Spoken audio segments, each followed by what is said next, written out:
fois ici à l'auxiliaire et puis à distance. Donc je voudrais vous saluer et vous remercier parce que participer ainsi à des événements de communication, d'information technique, juridique, nous trouvons à l'auxiliaire que ça fait partie de notre rôle. Donc on a lancé cette démarche il y a maintenant quelques mois et ce matin c'est un sujet qui me semble particulièrement intéressant. Alors c'est sans doute la raison pour laquelle à distance semble-t-il nous sommes près de 150 inscrits, c'est ça? Je gonfle toujours un peu les chiffres parce que du coup ça fait plaisir.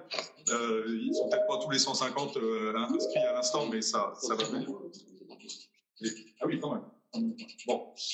Alors, c'est un sujet sur lequel deux de nos plus brillants intervenants seront ce matin en duo. Quelqu'un de la fibre juridique et quelqu'un de la fibre technique, de la fibre ingénierie. C'est important parce qu'un assureur du BTP, c'est exactement ces deux messieurs, c'est-à-dire quelqu'un qui est à la fois capable de comprendre un sujet technique, qui est capable de l'analyser sur le plan juridique et qui est capable d'en faire une vision globale.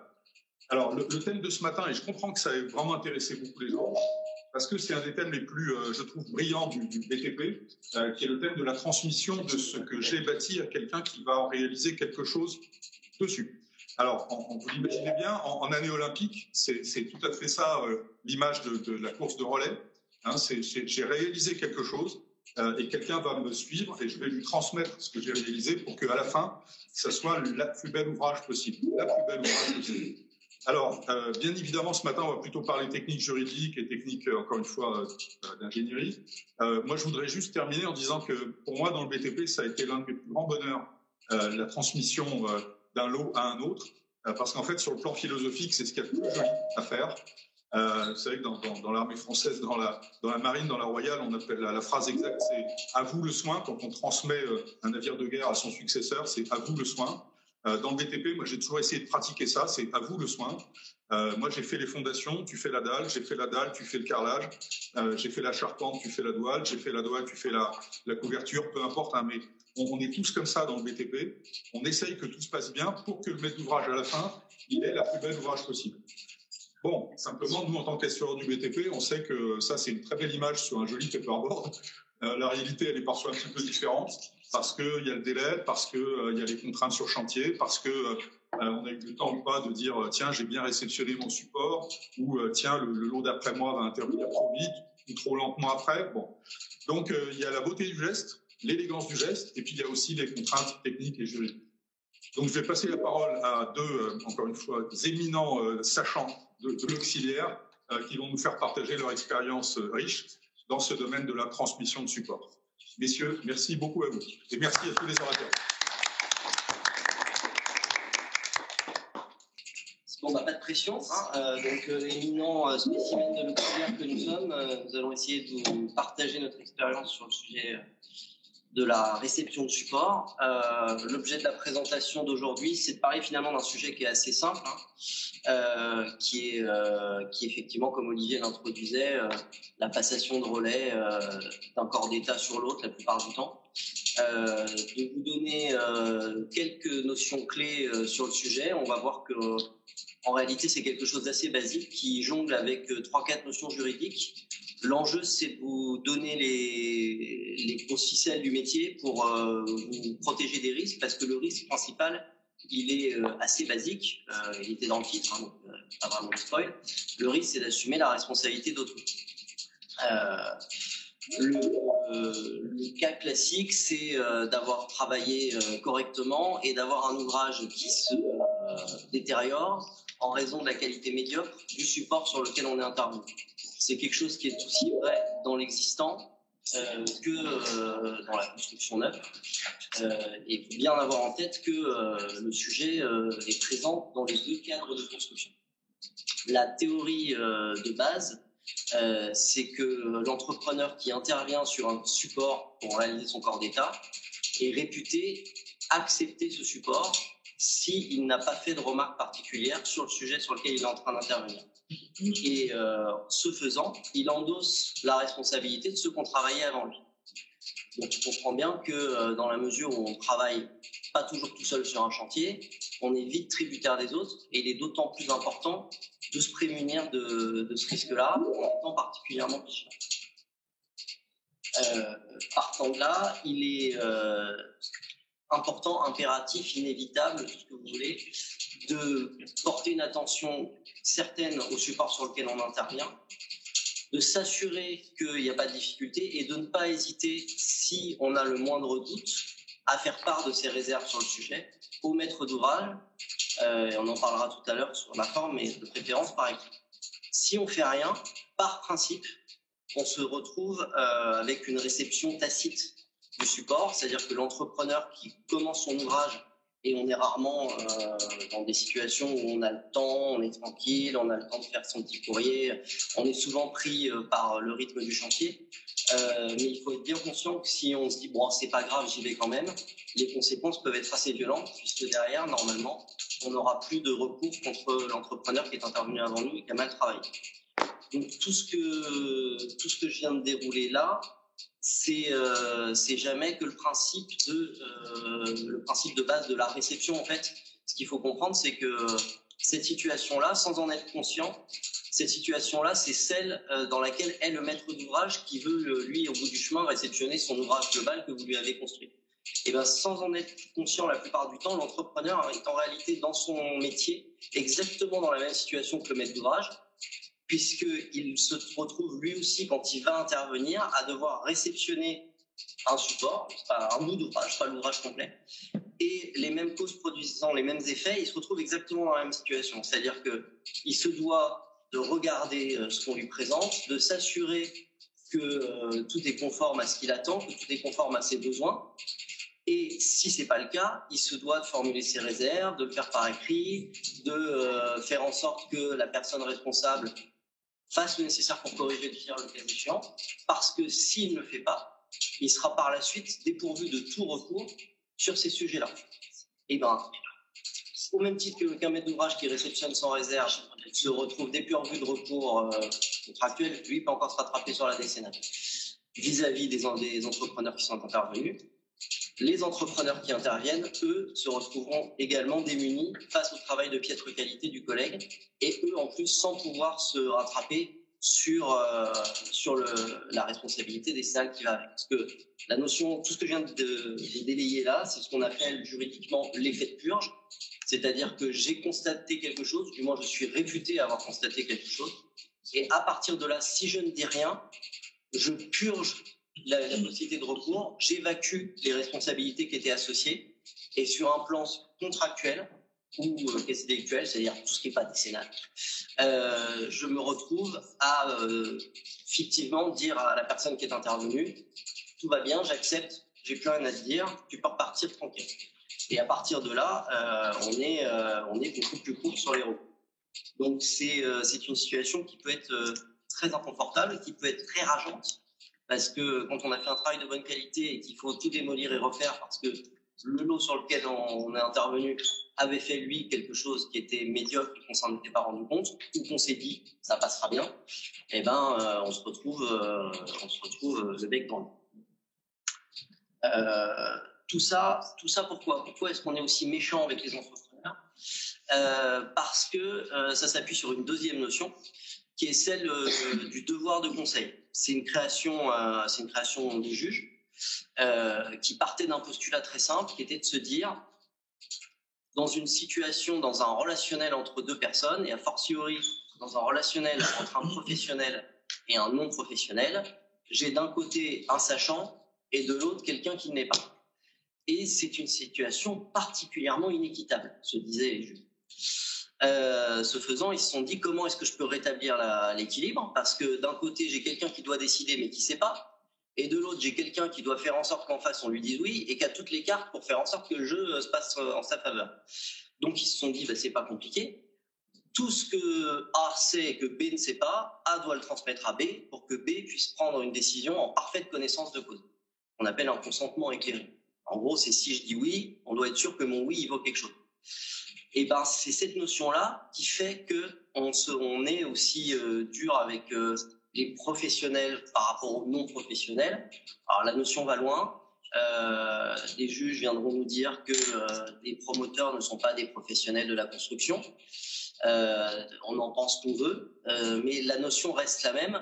C'est se dire j'ai assuré la passation des connaissances qui étaient les miennes envers mon interlocuteur pour être sûr que les échanges se fassent parfaitement sereinement et apaisés.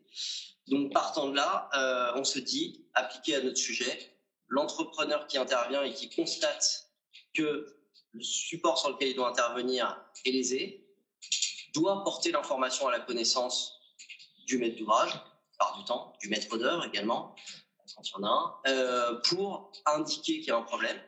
Et le devoir de conseil, c'est pas juste dire moi je sais un truc, je vous le dis, c'est indiquer la situation, indiquer les conséquences, dérouler les choix et dérouler les conséquences de chaque choix si on les fait.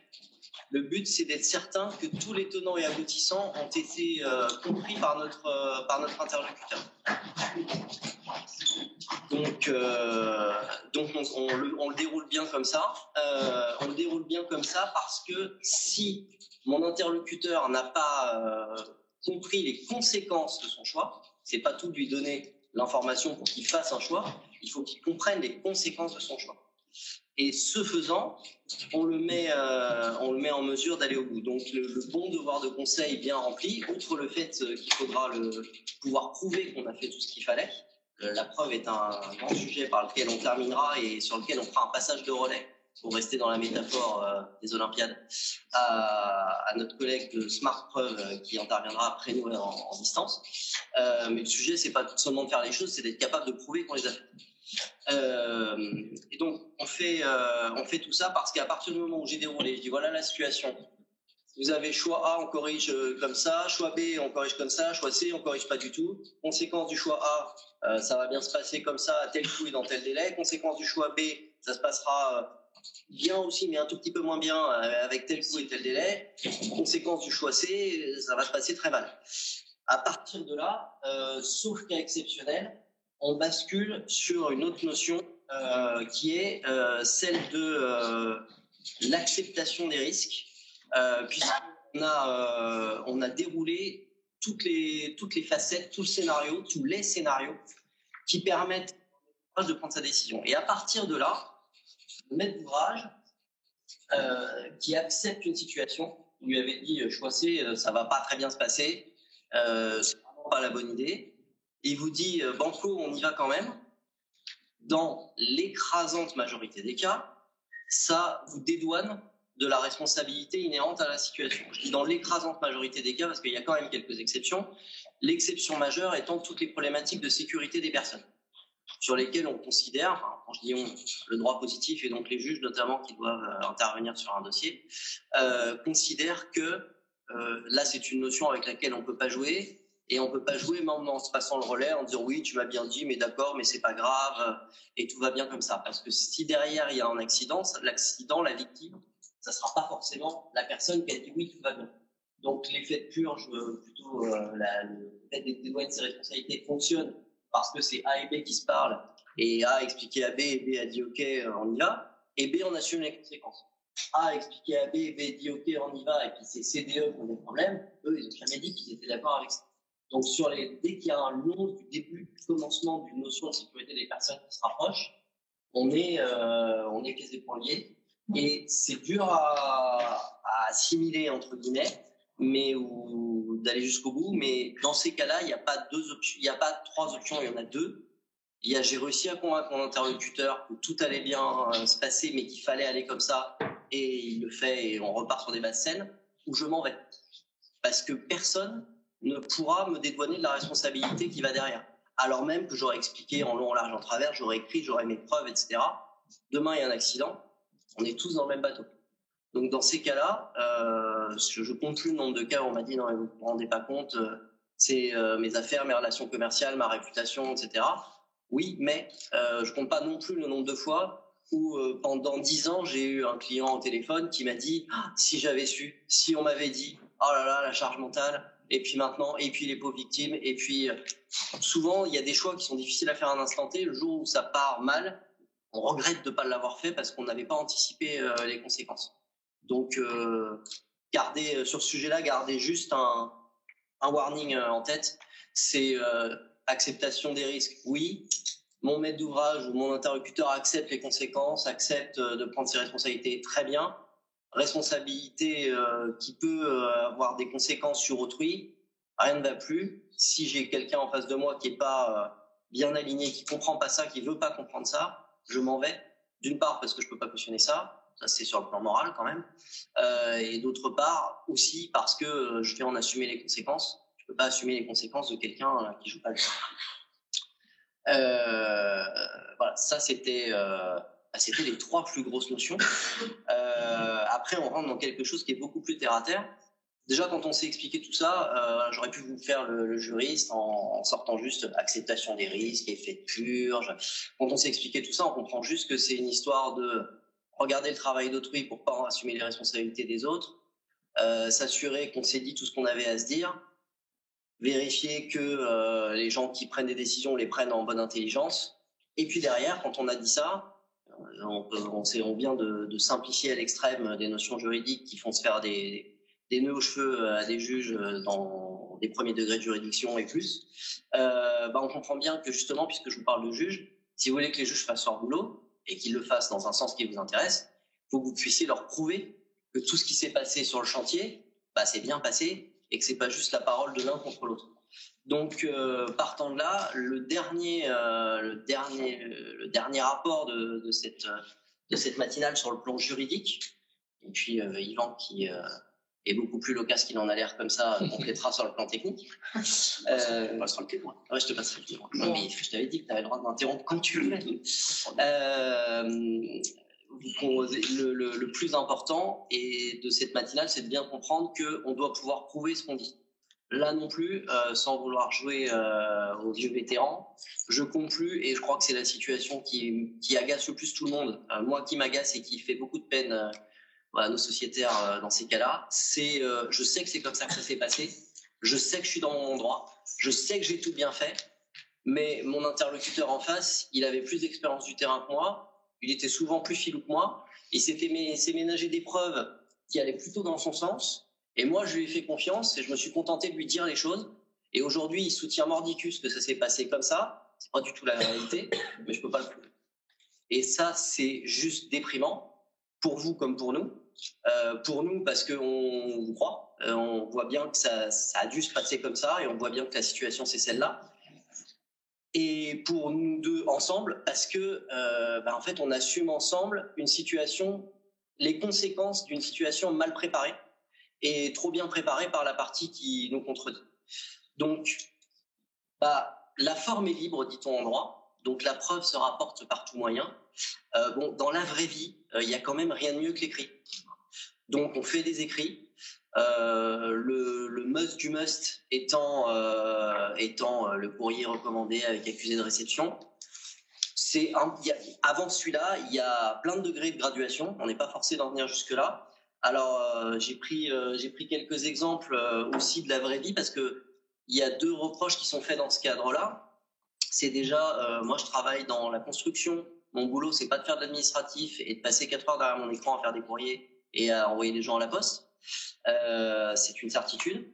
Et puis, c'est trop juridique, c'est trop administratif. Alors déjà, en amont, il y a plein de choses qu'on peut faire dans les pièces de la vie de tous les jours, dans les contrats, dans les comptes rendus de chantier. Et puis, il y a un degré avant le courrier recommandé avec accusé de réception qui est l'email. Il y a de longues années de ça, l'email, c'était pas trop accepté en termes de preuve, du moins avec une valeur assez faible.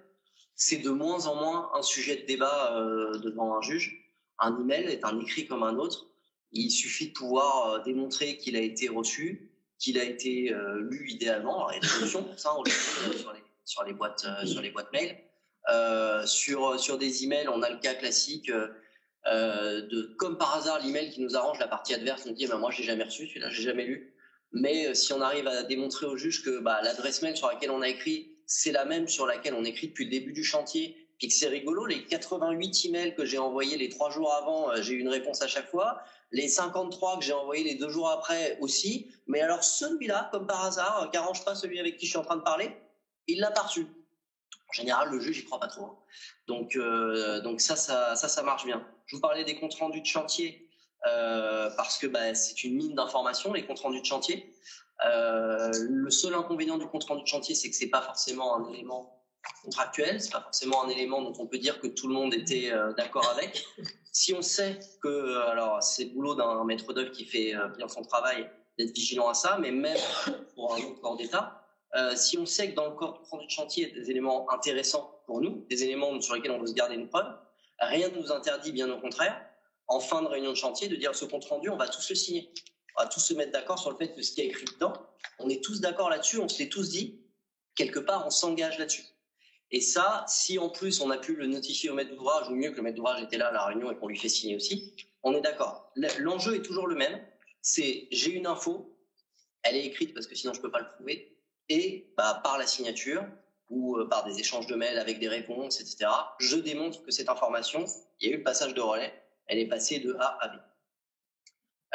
Et puis, comme on parlait de réception de support, outre le fait de démontrer qu'on a transmis les informations, l'autre sujet qu'on peut avoir besoin de démontrer, bien évidemment, c'est l'état du support sur lequel on est intervenu, la situation avant-après.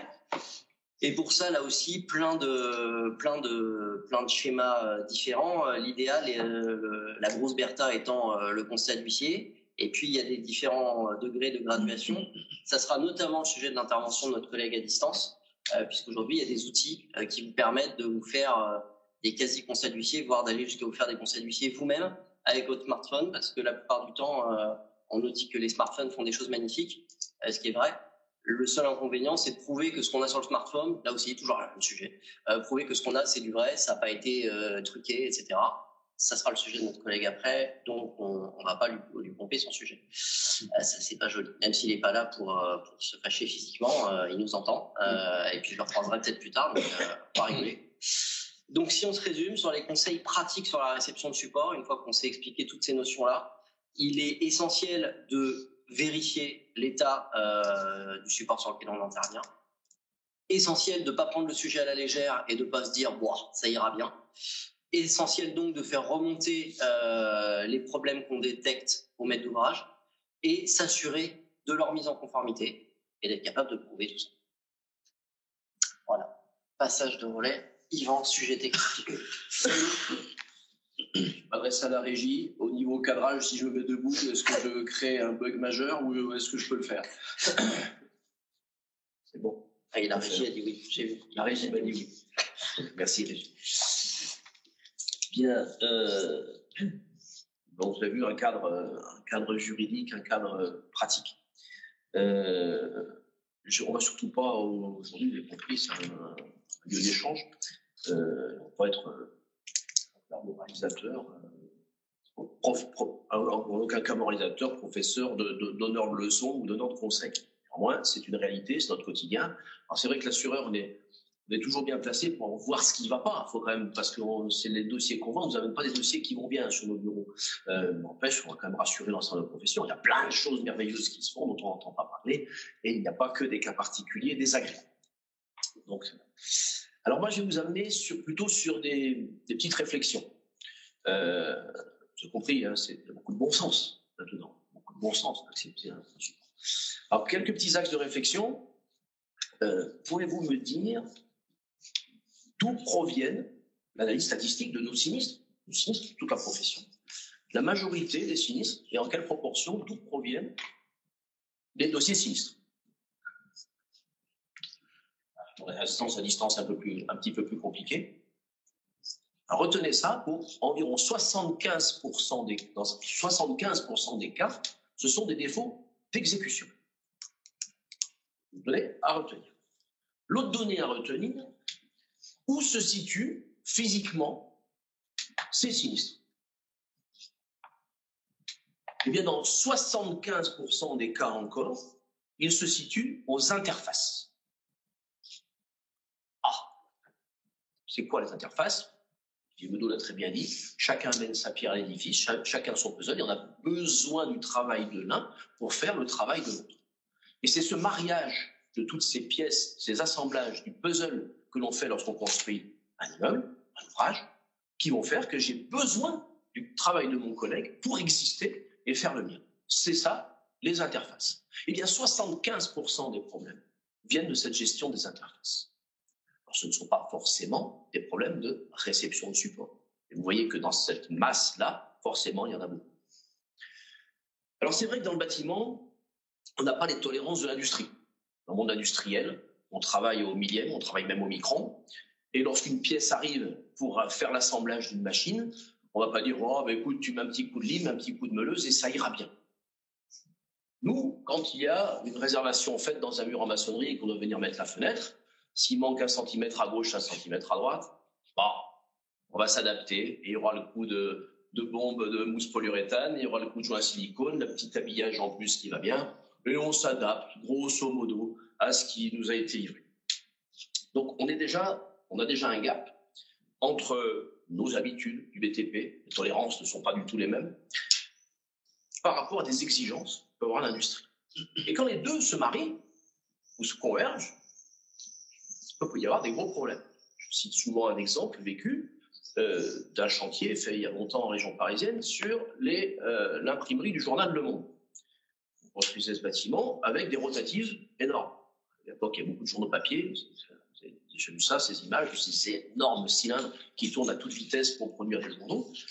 Et bien, quand vous posez l'arbre de la rotative sur un support, on est dans des tolérances minimes. Il fait plus de 20 mètres de long, l'arbre. Un arbre, c'est un gros cylindre métallique sur lequel s'enroulent les journaux. Vous imaginez bien que si mon support il n'est pas adapté, mon arbre il va se mettre un petit peu en travers, les roulements à billes vont se mettre en travers et j'arrête toute production. Et là, l'industriel, lui, il ne fait pas de cadeau. Hein. Il est dans sa rigueur industrielle habituelle. Il va dire, vous refaites. Dans le BTP, on a moins tendance à dire, vous refaites, et on s'adapte beaucoup plus. Parce qu'on a l'expérience. Parce qu'on pense que ça va bien se passer. Et des fois, parce qu'on nous impose, un peu au chausse-pied, de passer en force pour des contraintes de planning, de délai, et on va forcer un petit peu la machine. Mais pourtant, il y a bien des cas où il faudrait dire aux maçons, à quiconque, dire non. C'est difficile. C'est difficile. Mais avec ce qu'a très bien expliqué Julien sur le devoir de conseil, sur l'information, c'est quelque chose d'important. Alors, on a parlé de travaux neufs. Alors, quand on est en réception de support sur la transmission de témoins d'un lot à l'autre en travaux neufs, normalement, on a un petit peu moins de contraintes qu'en rénovation, puisqu'on a déjà le copain qui est en train de travailler, on a capacité à lui avoir donné en amont son cahier des charges.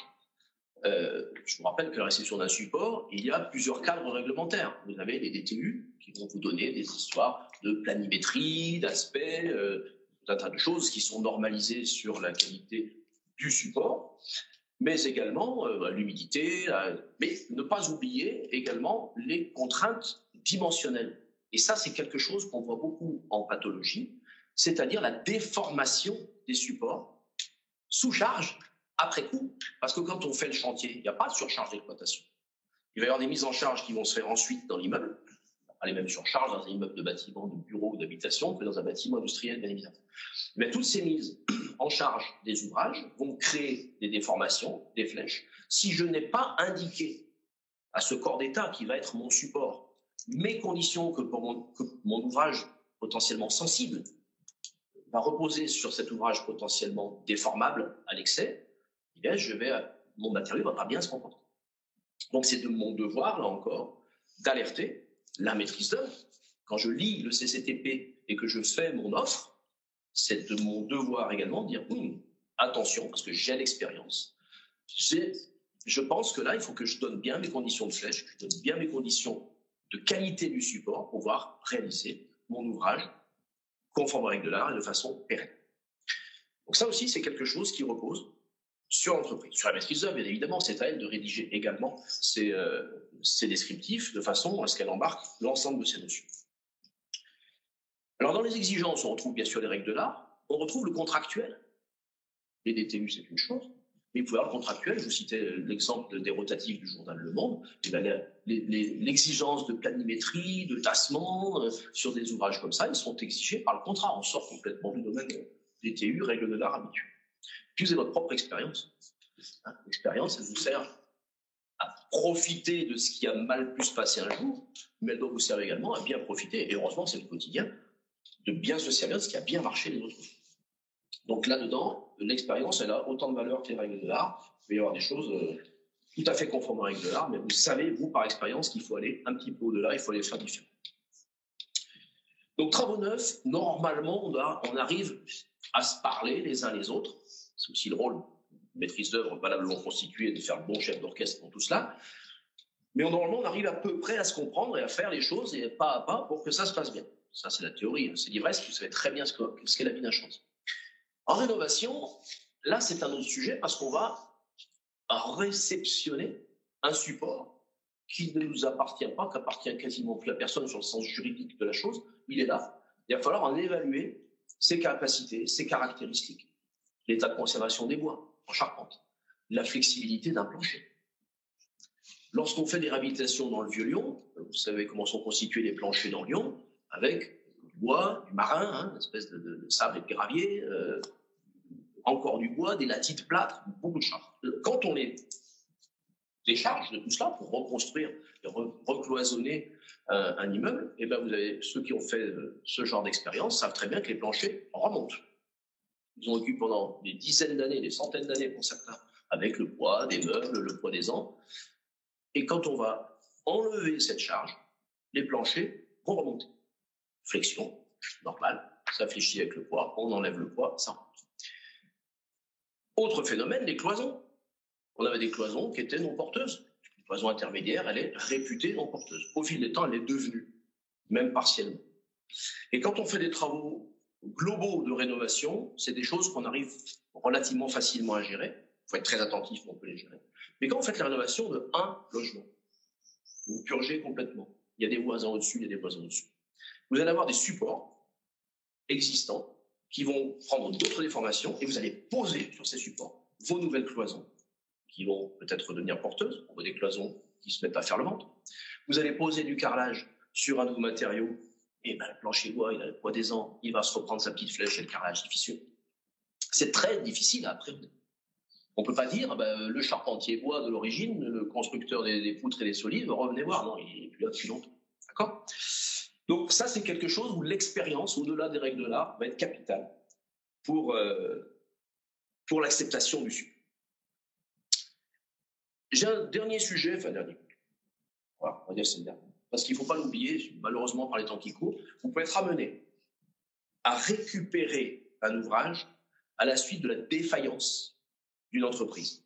Un chantier s'arrête, l'entreprise a déposé le bilan, elle n'est plus là, elle est liquidée, et vous allez prendre un marché qui va repartir, on est sur des travaux neufs souvent, et vous avez la moitié du gros œuvre qui est construit, la moitié des fenêtres qui sont posées, et vous allez, suivant le corps d'état que vous allez avoir, reprendre des existants et des supports qui ont peut-être été réceptionnés par le prédécesseur, mais qui ne vous conviennent pas à vous.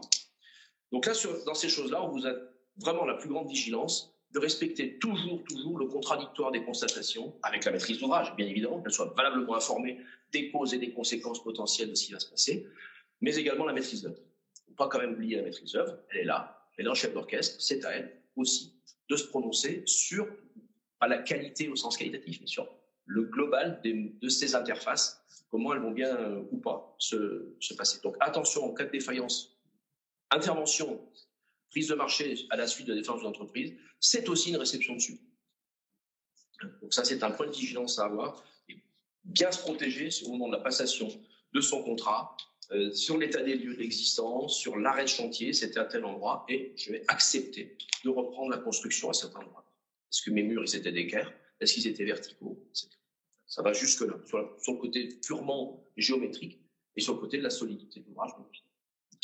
Donc voilà des pistes de réflexion, travaux neufs, rénovation, reprise à la suite de la défaillance d'une entreprise, le contexte des règles de l'art, le contexte contractuel qui peut être beaucoup plus exigeant, et puis vous, votre savoir-faire. Ne pas oublier de le mettre en avant, parce que vous avez aussi cette expérience. Et l'intérêt, Yvan, de l'exemple que tu prends de la reprise derrière une entreprise défaillante, c'est qu'on se disait en parlant en amont qu'en réalité, dans ce genre de cas, le réflexe, il est naturel. Quand on intervient sur une entreprise défaillante, on se dit par principe, si l'entreprise est défaillante, c'est pas par hasard. Des fois, il y a un contexte de chantier qui fait qu'on sait très bien ce qui s'est passé avant, on est bien briefé avant de revenir. Donc, par principe, on fait attention. On va aussi éventuellement prendre une marge sur les prix parce qu'on sait qu'on va prendre le risque. Pourquoi on le fait ? parce qu'on sait qu'on accepte les risques du support sur lequel on va intervenir. On est toujours sur la même chose. Et finalement, ce réflexe sain et naturel qu'on a quand on intervient derrière quelqu'un qui n'a pas pu aller au bout de son chantier, eh ben, il faut se dire que c'est le réflexe qu'on doit avoir dès qu'on intervient derrière quelqu'un. On a une formule type qui dit la confiance n'exclut pas le contrôle. Et ben, c'est la même chose. La différence, c'est que quand on intervient derrière une entreprise défaillante, la confiance, elle n'est plus là, justement. Parce que comme l'entreprise était défaillante, on n'est plus vigilant. Mais en réalité, cette vigilance, c'est la vigilance qu'on doit avoir en permanence. Vous avez, pour terminer, quelques exemples typiques qui arrivent assez fréquemment de réception de support ou de besoin de communication entre les corps d'État sur ces interfaces. Vous expliquez tout à l'heure une structure existante trop flexible. Et bien évidemment, c'est trop flexible et que je dois mettre du ragréage, des sols minces dessus. Si elle fléchit trop, ça va casser. C'est à moi de dire je veux ces conditions de flèche. Sinon, je ne suis pas conforme. Mon ouvrage ne tiendra pas. Mes cloisons, ça peut être. Le carrelage, ça c'est le grand classique. J'aurais pu vous poser la question tout de suite là-dessus. Pour vous, réception de support, qu'est-ce que c'est? 9 fois sur 10, on me répond le carrelage. Oui, la planimétrie du support. Revêtement de sol souple, l'humidité. C'est très bien qu'un sol souple posé sur un support qui a encore trop d'humidité chargée va se mettre à gonfler. La migration de la vapeur d'eau va faire que vous allez avoir des bulles un peu partout. Donc ça, évidemment, si vous n'avez pas testé sérieusement à la bombe à carbure votre support, et bien vous risquez d'avoir un désordre que vous avez accepté de poser. On n'est pas à l'humidimètre aiguille là. Ce sont des choses comme ça. Des choses auxquelles on ne pense pas. J'accepte le support existant, par exemple, d'une installation de chauffage préexistante, on me demande de rajouter une antenne avec 3 radiateurs. Ben, si la chaudière est déjà limite de ce qu'elle peut donner, si je n'ai pas pris la précaution de tout vérifier, peut-être mon réseau étant boué, je ne vais pas avoir du tout la performance de chauffage attendue à l'opposé. Néanmoins, j'ai bien accepté de le faire. Donc la réaction de support, ce n'est pas forcément physique, c'est aussi d'accepter l'existence de quelque chose pour pouvoir en faire autre chose ou de l'étendre. Donc ça va, y compris là-dedans. J'ai accepté d'étendre mon antenne de chauffage avec mes radiateurs. Et bien sûr, le bois, on en a parlé tout à l'heure, sur les bois existants, l'état de conservation des bois, les conditions de flèche, l'humidité, l'attaque des insectes à l'arbre xylophage, ce sont des choses que le professionnel doit regarder et doit informer son maître d'ouvrage. Ben non, ces 2 poutres-là, il va falloir les changer. Voilà, c'est pas pour aller à la surconsommation, c'est pas du tout ça. C'est pour que l'ouvrage soit pérenne et conforme à ce que le maître d'ouvrage attend. Voilà quelques exemples, on pourra en avoir d'autres, mais c'était pour illustrer un petit peu le propos. Merci. Et vu l'importance de la preuve qu'on a déroulée, on va faire un passage de relais avec la régie à notre camarade Alexis Desbordes de Smart Preuve, partenaire de l'auxiliaire sur le sujet de la preuve, qui va vous expliquer ce qu'on peut vous proposer ensemble sur ce sujet-là. Et on passera aux questions-réponses après l'intervention d'Alexis. Et pour celles et ceux qui sont à distance, n'hésitez pas, il y a une petite bulle questions-réponses en haut et vous pouvez commencer à les poser par écrit. On les énoncera à Yvan et Julien après. Voilà. Merci à tous les deux en tout cas. Merci. Bon, c'est un régal de passer après Alban et Julien parce que tous les cas d'usage ont été hyper bien détaillés, expliqués et je pense que l'importance de collecter des preuves à tous les niveaux de votre chantier, de vos différentes interventions devient une évidence et un rappel qui est du bon sens, mais en tout cas, on va vous matérialiser aussi les risques qui sont derrière. Donc on va dire qu'il y a un gros travail de sensibilisation qui a déjà été fait par les 2 premiers intervenants et qui est très bien expliqué, documenté avec évidemment une connaissance métier qui est au top. Donc, Smart Preuve, c'est quoi? Et on l'a bien expliqué, enfin, les précédents intervenants l'ont bien expliqué. Déjà, un premier rappel, mais qui a été bien dit, hein, je crois que c'est Alban qui le disait dans la première intervention, c'est très bien de dire mais si ça a été décidé comme ça, on se l'était dit, encore faut-il pouvoir le démontrer. Et en fait, il y a un adage en droit qui est un basique, hein. Pas de preuve, pas de droit. Vous allez me dire c'est du bon sens, mais en fait très souvent, c'est une erreur qui a été bien expliquée dans la première intervention, très souvent vous avez l'impression d'avoir en votre possession des preuves, et en fait c'est des preuves qui valent pas plus cher qu'un billet de Monopoly, parce qu'en fait elles vont être discutables très facilement. Et je vais m'expliquer un petit peu mieux, c'est-à-dire en fait la plupart du temps quand on regarde un petit peu la manière dont les artisans travaillent aujourd'hui, les entreprises de la construction, de la rénovation travaillent, vous allez prendre des photos avec votre téléphone portable au quotidien, sauf qu'en fait, des photos avec un téléphone portable, c'est pas fait pour être une preuve, c'est fait pour être joli dans votre fil d'actualité Instagram ou pour se classer de manière intelligente dans votre pellicule et pouvoir retrouver facilement vos photos de vacances. c'est pas fait pour être collecté comme une preuve. Qu'est-ce que ça veut dire? Ça veut dire qu'en fait, quand vous avez pris une photo avec votre téléphone, vous pouvez, rien ne prouve qu'elle n'a pas été modifiée, trafiquée. En plus, avec les intelligences artificielles génératives, aujourd'hui, ça devient extrêmement facile de tromper une image et que ça passe, que cette falsification passe complètement inaperçue. Et le deuxième point, c'est que vous pouvez modifier l'heure et le lieu à laquelle la photo a été prise en 2 clics. Je vais y revenir après. Donc ça, c'est le premier cas, c'est qu'en fait, aujourd'hui, quand vous prenez une simple photo avec votre téléphone portable en vous disant « c'est bon, j'ai documenté mon intervention, j'ai bien fait mon boulot, j'ai respecté mes délais », en réalité, c'est des preuves qui vont être très facilement contestables. En fait, aujourd'hui, en droit, on mesure la force d'une preuve à son degré de contestabilité. Une simple photo, c'est très contestable aujourd'hui. Un constat d'huissier, évidemment, ça va être le must. Mais entre les deux, il existe tout un tas de dispositifs intermédiaires qui vont être des preuves qui vont être très difficiles à contester sans pour autant être un constat d'huissier. Et puis la deuxième situation, c'est tout simplement vos équipes sur le terrain n'ont pas pensé à collecter les preuves, où il y a une situation, un dégât qui est apparu, quelque chose que vous auriez dû prendre à la volée, et puis pour plein de raisons, vous n'avez pas eu le bon réflexe, vous n'avez tout simplement pas collecté du tout de preuves. Alors, l'objectif de Smart Preuve, c'est quoi? C'est de vous offrir une solution par laquelle vous allez prendre des photos ou des vidéos par l'intermédiaire de notre solution. Le fait de prendre ces photos ou ces vidéos par l'intermédiaire de Smart Preuve, on va apporter plein de garanties. La première garantie, c'est que à aucun moment, vous pouvez télécharger une photo qui aurait été prise précédemment. D'accord? La photo est prise par l'intermédiaire de Smart Preuve. Pour cette raison-là, on va garantir qu'elle n'est pas falsifiée, qu'il n'y a pas d'intelligence générative qui vont venir la trafiquer, pas de filtre, pas d'ajout, et ainsi de suite. Le deuxième point, c'est que comme on prend la photo dans un contexte, on va être capable de figer ce contexte. Quand je dis figer ce contexte, c'est quel est le terminal utilisé pour prendre la photo, quelle va être évidemment l'heure à laquelle la photo a été prise et la date, et quel va être le lieu. Donc, du coup, on va ajouter des caractéristiques probantes de contexte sur le fichier photo ou vidéo que vous allez collecter par l'intermédiaire de Smart Preuve. Ce qu'il faut savoir, c'est que l'eurodatage qu'on fait sur Smart Preuve, c'est un eurodatage qui est fait sur une blockchain. Donc, la blockchain a plein de vertus et permet notamment de garantir l'intégrité des fichiers, de faire revérifier. Mais c'est aussi chaque fichier photo qui va être pris va être signé électroniquement par Smart Preuve. Et cette signature électronique de type IADAS, c'est aussi aujourd'hui quand vous faites par exemple des travaux de rénovation et que ces travaux vont permettre de débloquer des subventions pour le particulier ou l'entreprise chez qui vous intervenez, de plus en plus, il y a des normes qui vous obligent à démontrer votre bonne intervention. Et donc, du coup, on vous demande des fichiers photos qui vont être signés électroniquement. Donc, nous, on rentre dans cette case-là et vous allez pouvoir démontrer effectivement que un panneau a bien été posé, qu'une fenêtre a bien été changée, que vous allez réduire l'impact carbone du bien.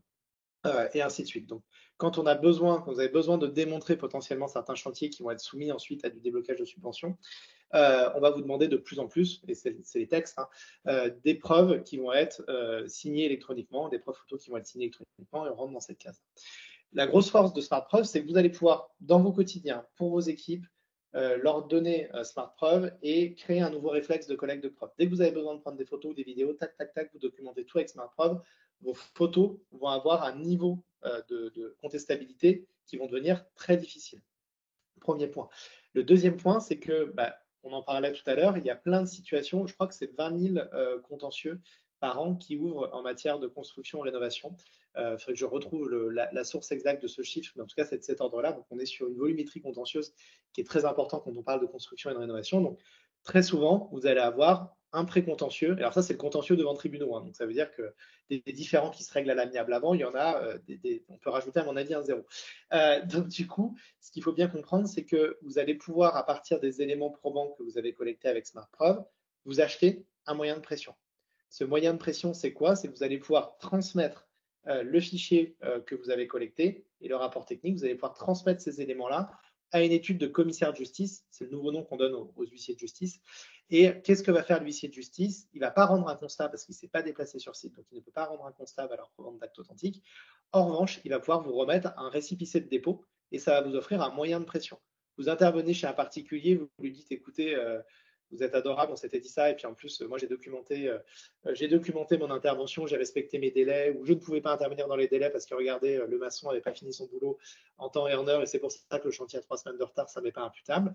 Le ton monte, la personne n'est pas d'accord parce que vous intervenez en bout de chaîne, vous allez pouvoir du coup lui dire, si vous lui dites j'ai des photos qui sont prises dans la blockchain, le particulier risque de rigoler.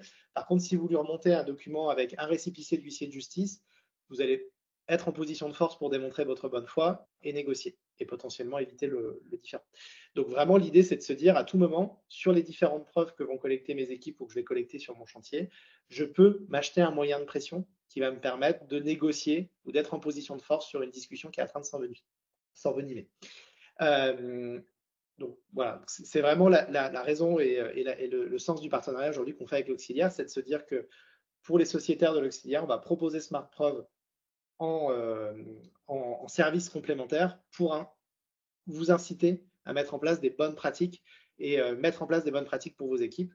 Évidemment, derrière, l'objectif, c'est que plus vous allez instaurer ce réflexe de collecte de photos et de vidéos pour vos équipes, plus vos chantiers sont bien documentés et plus, le cas échéant, soit vous serez en position de force pour négocier et vous éviter un différend, soit le cas échéant, si ça part en subrogation côté l'auxiliaire et en instruction de dossier, potentiellement les choses auront été bien documentées. Il y aura des preuves qui seront difficilement contestables et qui vont permettre de reporter les responsabilités là où elles doivent être.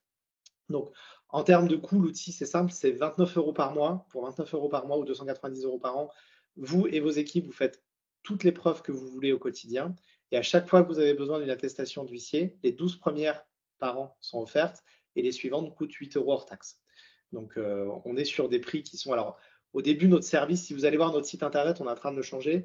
Vous allez vous dire, mais je ne comprends pas parce que quand vous êtes sur notre espace, vous comprenez qu'il y a ce système d'abonnement. Si vous êtes sur la partie présentation commerciale de notre site, vous verrez, il y a encore l'ancienne offre. En fait, à chaque fois que vous faisiez une preuve, c'était 8 €. On a complètement décloisonné ça, c'est-à-dire que maintenant, c'est 29 € illimité. Par contre, vous payez en plus à chaque fois que vous avez besoin de transmettre à votre huissier. Sauf que dans le cadre du partenariat avec l'auxiliaire, vous avez vos 12 premiers récépissés qui sont offerts tous les ans. Et vous avez 12 nouveaux récépissés tous les ans qui se mettent. Donc, ça vous permet quand même 12 moyens de pression par an. Globalement, vous avez quand même un certain arsenal qui va vous aider à vous défendre sur le terrain au quotidien. Et puis, si à un moment donné, il y a plusieurs dossiers chauds en parallèle, c'est 8 € en plus, ce qui reste un coût au regard des différents que vous pouvez rencontrer, des enjeux, qui est relativement faible. Comment ça fonctionne? Donc, vous êtes affilié, vous êtes sociétaire de l'auxiliaire.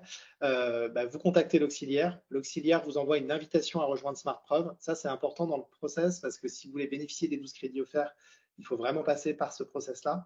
Donc, l'auxiliaire vous envoie une invitation et vous allez accepter de partager les différents dépôts que vous faites avec l'auxiliaire. L'objectif, il est simple, c'est que l'auxiliaire derrière permet d'instruire des dossiers et des preuves que vous avez pu collecter et s'il y a une situation qui se présente dans le cadre de la décennale, de pouvoir récupérer ces preuves et de vous subroger à vos droits plus facilement.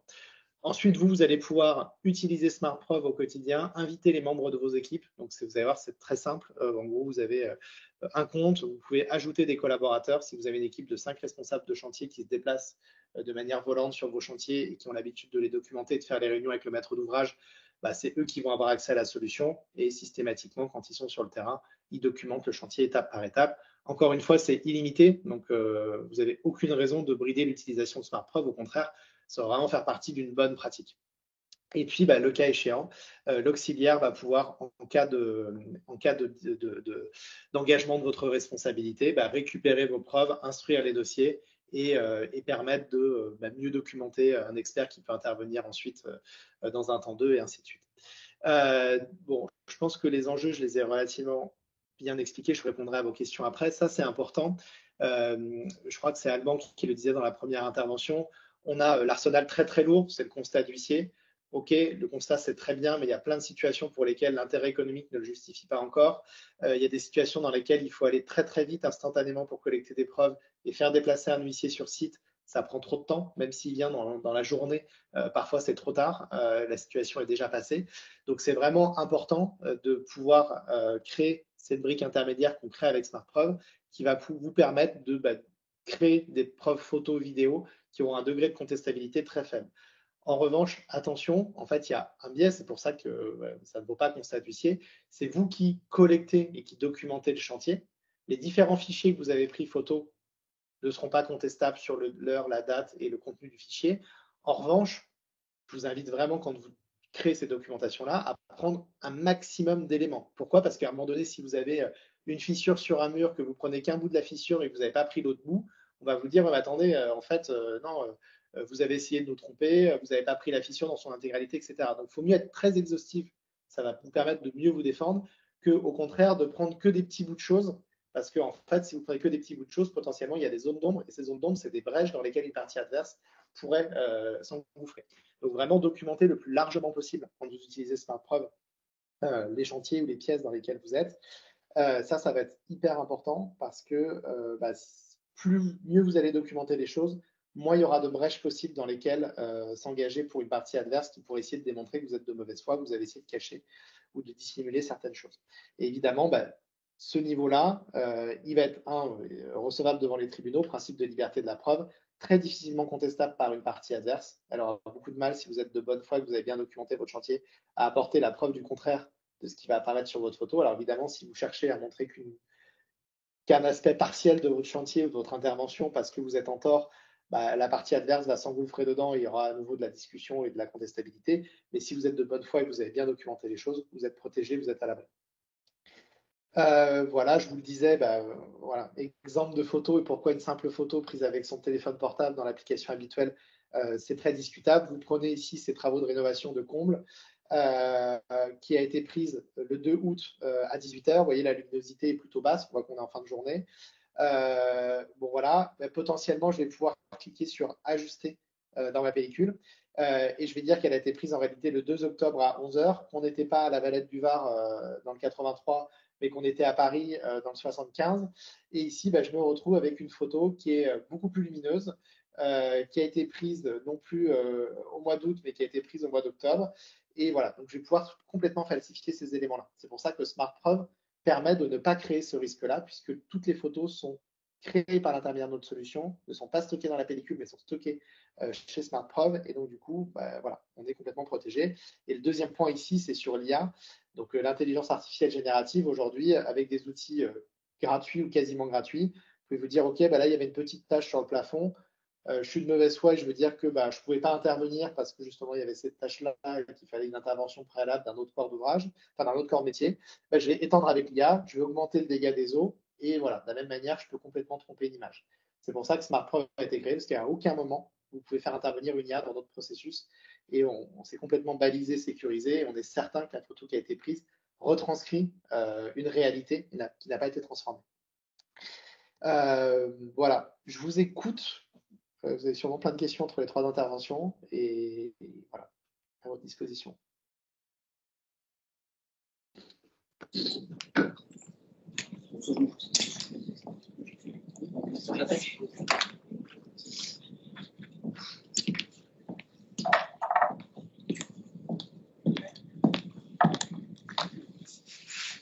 Alors, j'ai une question pour Alexis.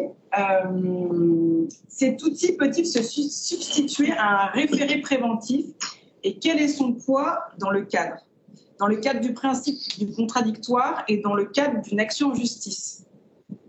Ok, alors c'est trois questions. Alors, je commence en termes de réception en justice. Les preuves sont recevables en justice. On a une note juridique.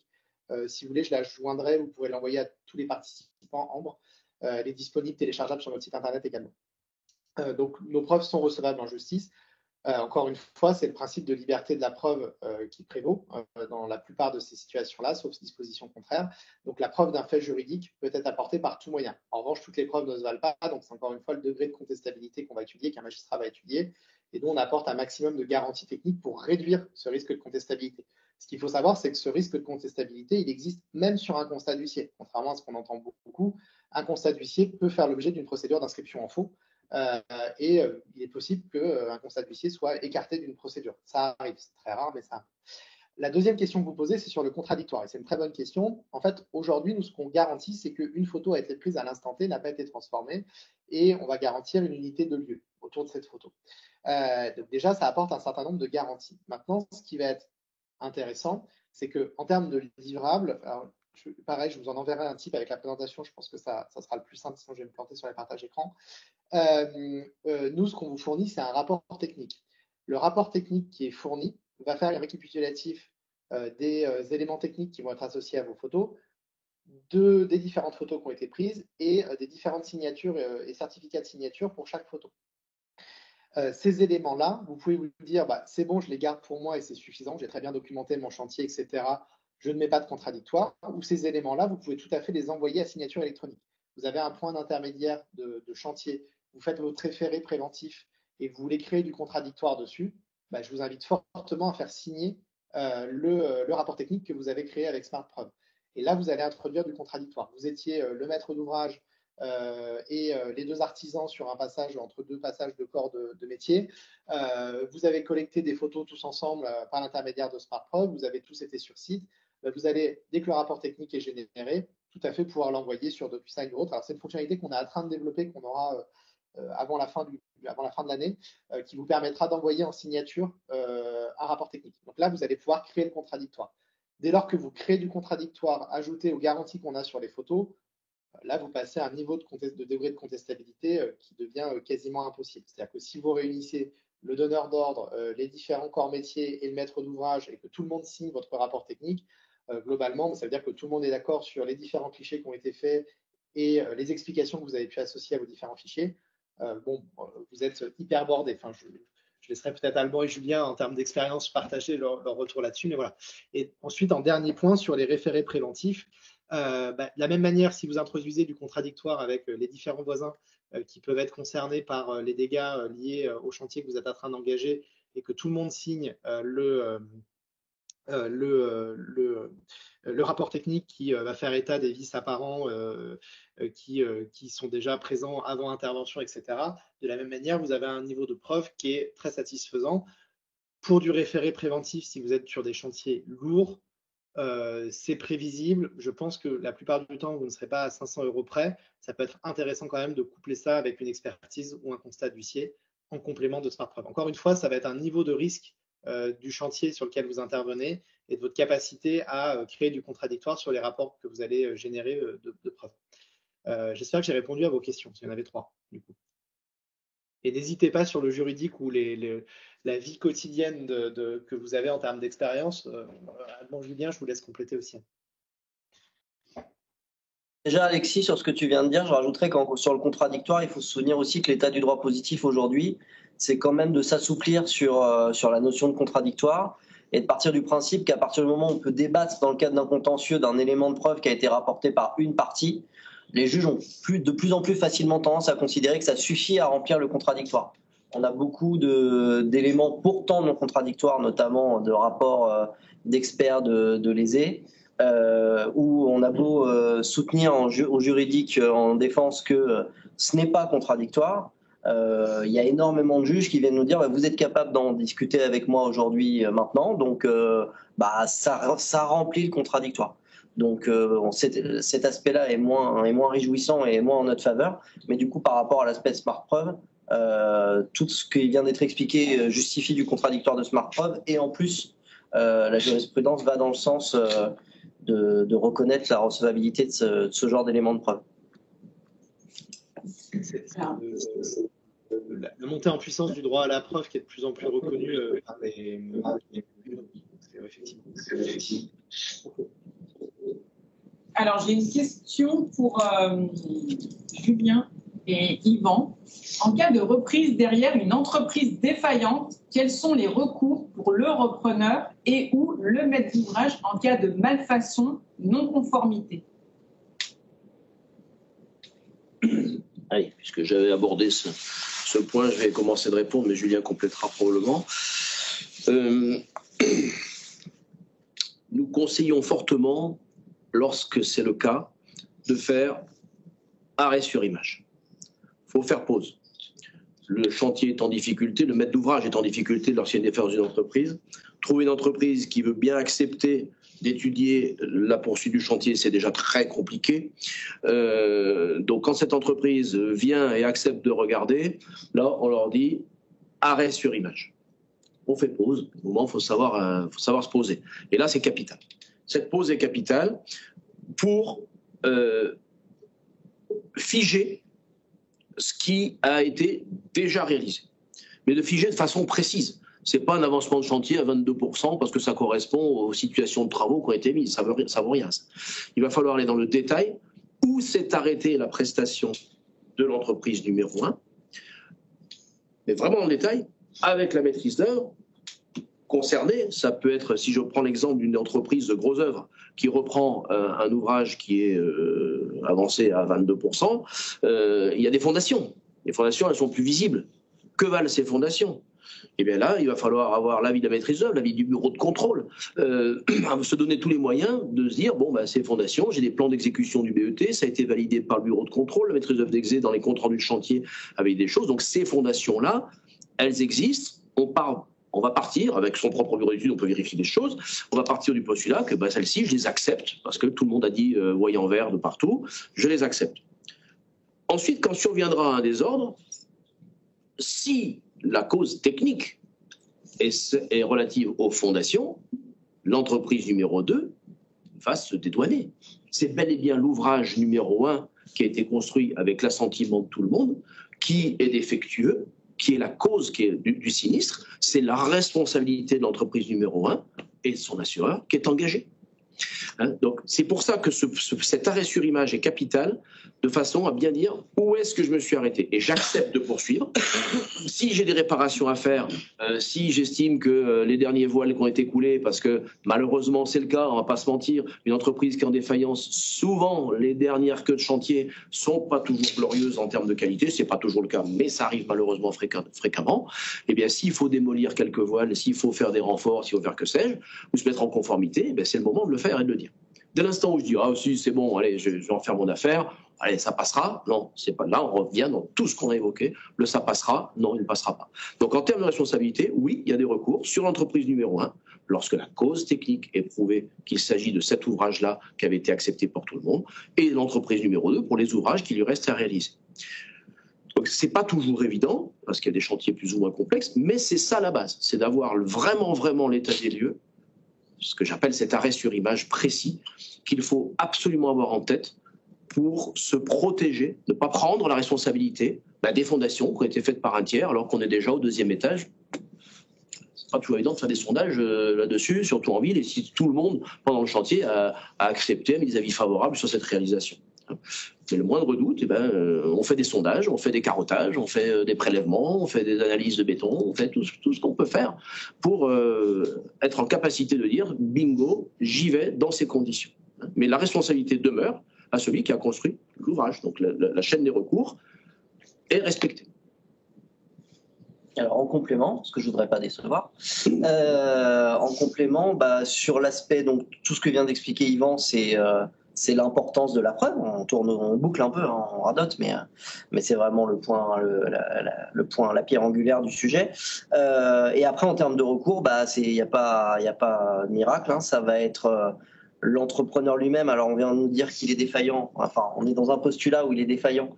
Néanmoins, il y a un certain nombre de cas où on va pouvoir aller rechercher la responsabilité personnelle du gérant de l'entreprise. Ça, c'est des situations qu'on peut rencontrer et que nous, on met en œuvre, en tout cas dans la défense de nos sociétaires.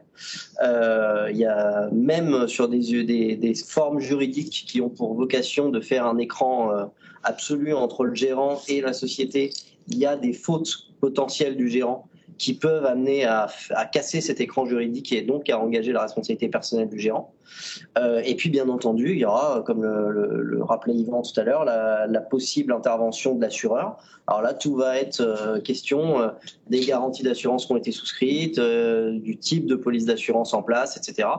On va pas se mentir, intervenir derrière une entreprise défaillante et espérer avoir des recours derrière une entreprise défaillante, c'est un peu utopique.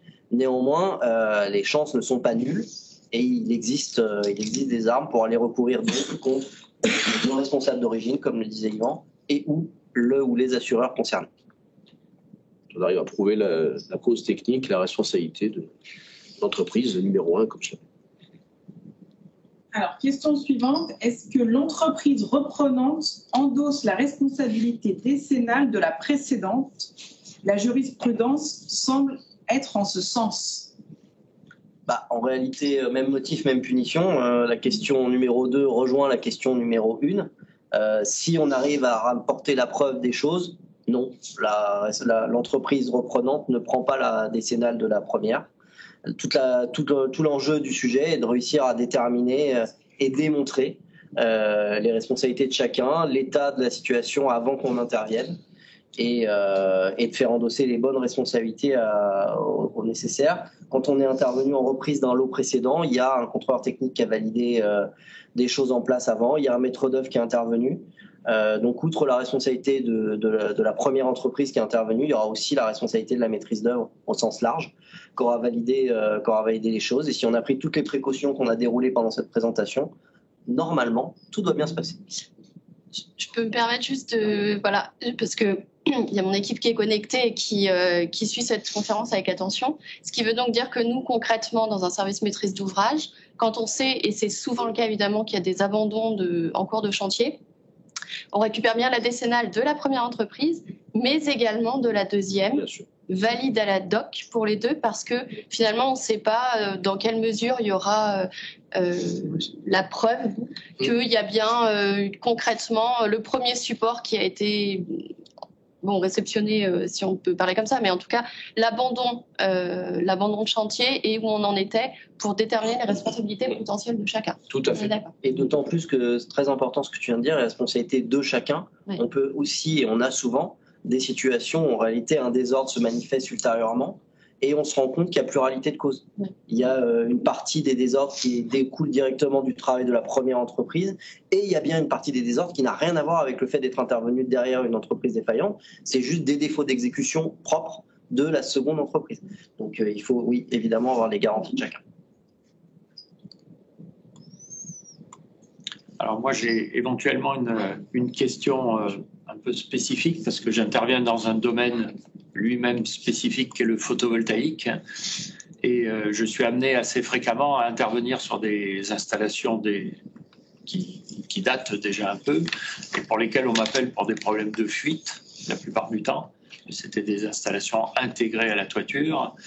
Et est-ce que lorsque je fais un devis d'intervention pour réparer une éventuelle fuite qui peut être en bas à droite du système, si je fais une clause de réserve comme quoi ça ne me rend pas pour autant responsable de l'intégralité de l'installation, puisque j'interviens à un endroit, et si plus tard, 2 ans après, ça fuit en haut à gauche, c'est pas forcément de mon fait. Est-ce que cette clause de réserve signée par le client lors du devis peut suffire à se dédouaner justement d'éventuelles responsabilités par la suite? Alors, sujet intéressant comme tout photovoltaïque. Sur le cas d'espèce que vous citez, vous intervenez en bas à droite, une chambre photovoltaïque, vous avez un formidable outil qui vient d'être développé.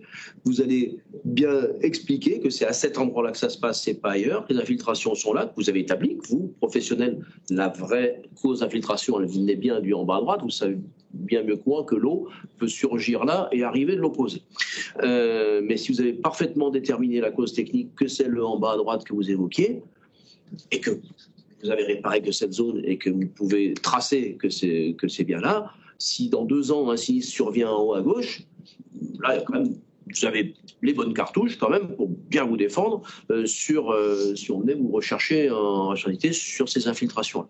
Je ne peux par contre, on échangera après en marge de cela, mais que vous mettre en garde, mais là je change de sujet sur le photovoltaïque, c'est quand on met les patounes sur le photovoltaïque, sur la partie électrique.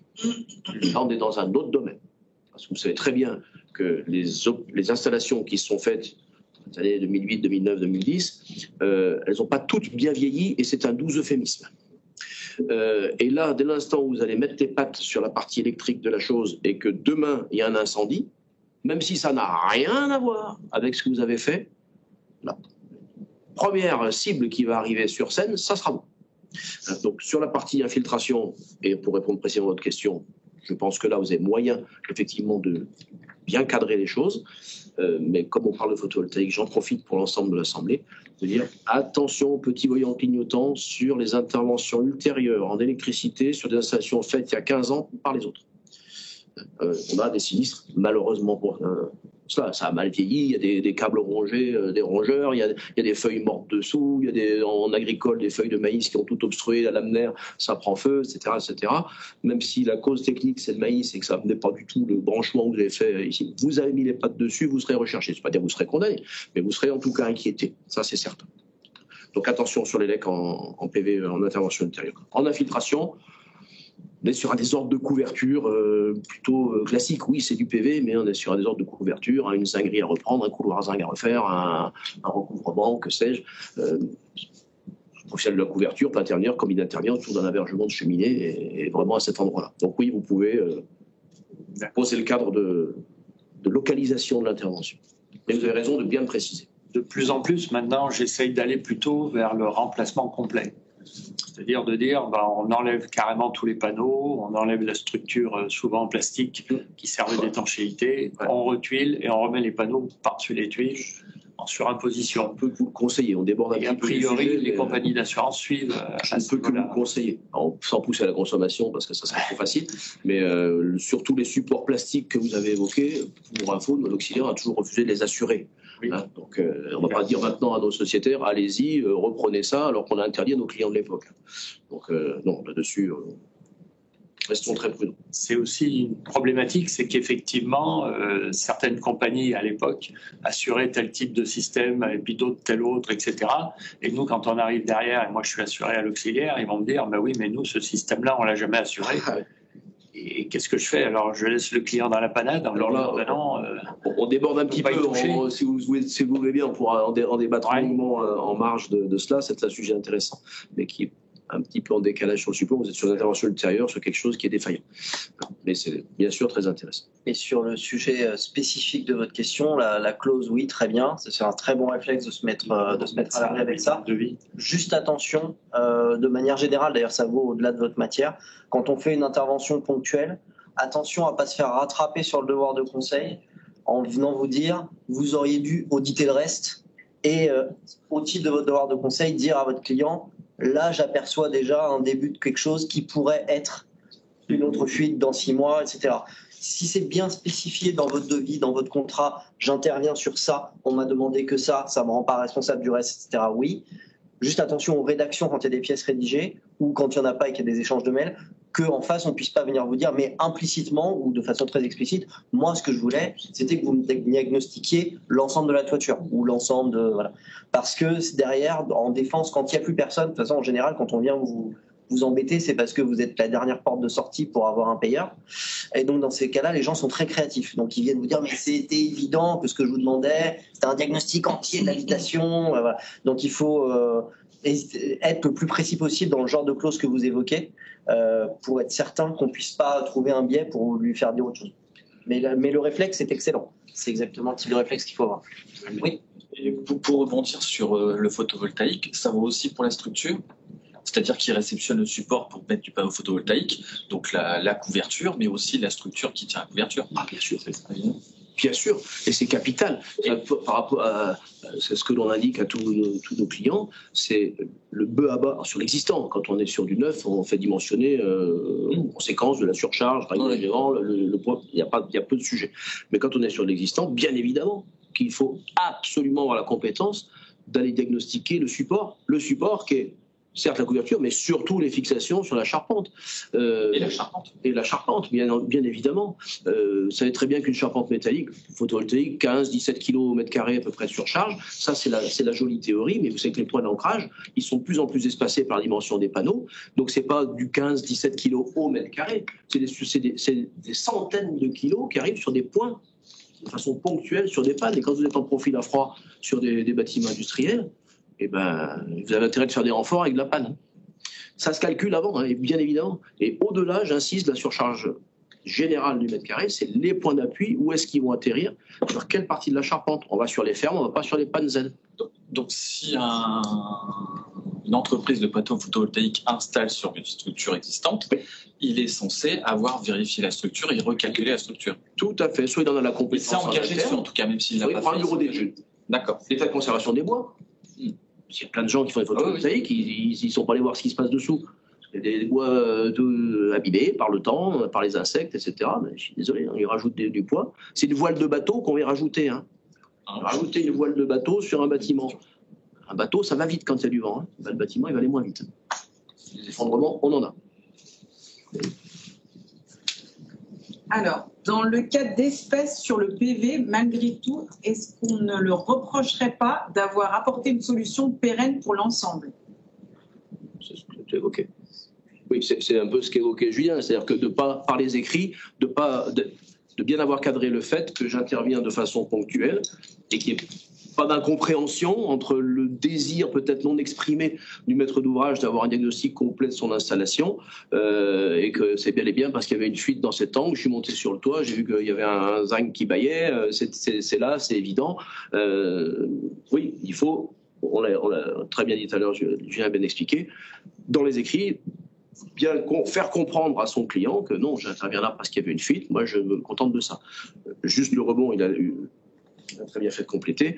Votre devoir de conseil, et là, vous qui faites du photovoltaïque, je peux que vous conseiller si vous observez un risque électrique majeur. Vous avez beau réparer un bout de zinguerie en bas à droite, si vous observez un risque électrique majeur avec des départs d'arc électriques qui se sont déjà produits sur l'installation, Artung, peut-être même qu'il ne faut pas réparer la fuite. On en reparlera. Donc, voilà.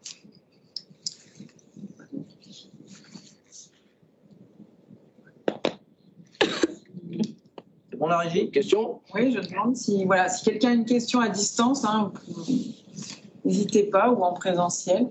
Sinon, merci beaucoup. C'est que vous avez été très clair. Eh ben, merci à tous. Merci à tous pour votre attention et pour cette participation à cette matinale. On cherche des formats comme ça un peu courts qui permettent de libérer un peu de temps et de laisser la place aux échanges. Un grand merci à tous les interlocuteurs présents et à distance pour cette matinale et puis à bientôt pour d'autres épisodes. Et merci à Alexis à distance pour la présentation. Merci. À bientôt. Au revoir. Merci.